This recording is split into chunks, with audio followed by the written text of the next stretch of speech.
ગયા અને પહેલા માર્ક દીધા 1 2 અને 3 ફ્યુઝ. આ કનેક્ટર લાવ્યા આપણે ઝેન્ગજુનથી ચાઇનાથી. તો એમાં આપણે ન્યુટ્રલ કરી નાખ્યો ડાયરેક્ટ.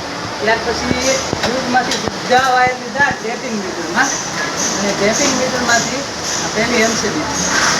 પછી જો આપણે સીવીટીમાં અંદર સીવીટી મૂકી મારી જેવું પડી આમ સીવીટીમાંથી પાછા આરસીસીબીમાં આવ્યા અને ત્યાંથી આ જનરેટર ઓટો ચેન્જમાં મૂકેલું છે એમાં આવ્યા.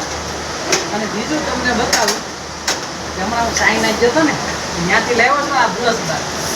આ લાવ્યો છું બ્રશ બાર. હું બ્રશ બાર આવડા પેટા નહીં મૂકવાના 1 2 3 4 માર દઈને એટલે આમાં એકમાં છે ને ભાઈ ખબર છે 6 કોન્ટેક્ટ બાર નીકળતા કેટલા 6 તો 6 વાયર હોય ને તો આવું ઉપાધિ નહીં કોઈ ખબર ન પડે કે આ બ્રશ બાર છે. આ લાવ્યો તો ચાઇનાથી હું ગમતીને ગયો હતો ને ત્યાંથી કેવું જો